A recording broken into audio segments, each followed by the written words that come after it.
Well, we're just crisscrossing the state with our supporters, so our supporters can go and tell people to vote for the Whaley-Stevens ticket, that Ohio deserves better, and we're the best ticket to compete in the general against Mike DeWine. And we share Democratic Party values, which we think are the ones that will win the day, like making sure that people in Ohio's pay goes up, their bills go down, and we finally have a government that works for all of us.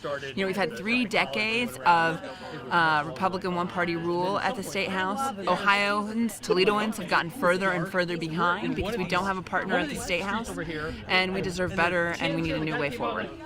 And I think you and Cranley said on a number of different things, but I want to talk about some things that maybe you guys differ on, and then why are you the candidate to take on the likely other candidate like DeWine in these main elections? Well, yes, I mean, we do have some differences. You know, clearly we have a different leadership style. I'm more collaborative and bring people together than Mayor Cranley has been in his career. I'm also the only pro-choice candidate for my entire career, and been pro-choice my entire time, fighting to make sure for abortion access, and I'm proud of my endorsement by Planned Parenthood of Ohio and Pro-Choice Ohio because of that. Mayor Cranley just recently got on board to this position and has done nothing really to support women on this issue. And then I think the other piece is I'm the only person in the race from any party that's from the working class, and I'm proud to be somebody from the working class willing to fight for the working class. Too many times we have these people that are millionaires that are in charge of our government, and they lost touch with us. I think we need somebody that's a working class, understands the challenges of families that work for a living and what they need from Ohio. And then finally, I don't know if you noticed, but I am a woman. And how does that affect what you will do if elected in office? What does being a woman mean? And especially at a time right now where abortion rights are kind of, it's not looking good. Yeah, it's a huge deal. I think, again, both my perspective of being a working class person and a woman, like I have a different lived experience than the millionaire guys, right? And so I think that makes a big difference in what moms are going through, what working families are going through. I think I have a different perspective than the other guys in these races. And I think right now with the working class, there's a lot of jobs out there. There's not necessarily a lot of good paying jobs. Right. We have a big race to the bottom here. Look, one of the key parts of my jobs plan is to make sure that folks' pay goes up. That includes raising the minimum wage to $15 an hour and raising wages for all Ohioans. And we need to attract these good paying jobs by investing in renewable energy and battery technology and the jobs of the future. Ohio built the last industrial revolution. There is no reason why we shouldn't lead the second.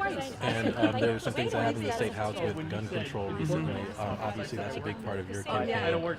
Talk about the future of that. What do you want to see done with gun control in the state? Well, look, what Mike DeWine has done is made our communities less safe.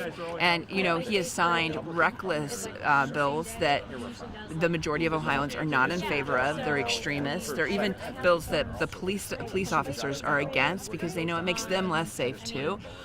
We need to do what 9 out of 10 Ohioans agree with, which is to pass universal background checks. And look, we're not talking about responsible gun owners here. We're talking about people that should never have guns in their hands in the first place. Last week, a study came out that the number one cause of death for people under the age of 18 is gun violence. Think about that. Number one cause, because particularly young people, have access to guns and get a hold of guns they never should. And I know the primary race is heating up here, and earlier last week, the Cranley campaign made a claim that Dayton was on the down during Cincinnati was on the upswing. I just wanted to get your response to that. Well, look, we already have one governor that disrespects Dayton, and we certainly don't need another. I'm proud of the work that I've done in Dayton, and look, when I came in as mayor, it was at a low point. All of our Fortune 500 companies left town. We led the nation in accidental overdose deaths. We had probably one of the worst Great Recessions in the country. But as mayor, you take it, you get to work and you bring people together, and that's what we've done. Thousands of new jobs, over $1 billion in investment, cut accidental overdose deaths in half, hundreds of lives saved every year. We're a national best practice, and we're seeing real investment by investing in our kids with preschool. And look, we don't need a governor that's going to down big portions of our communities in our state. And, if he said that about Dayton, he'll say it about Toledo or some other community, and that's unfair, and that's not the kind of leadership we need. you have support from a lot of mayors in the state. Yeah. Behind you right here. What does that support mean from your peers?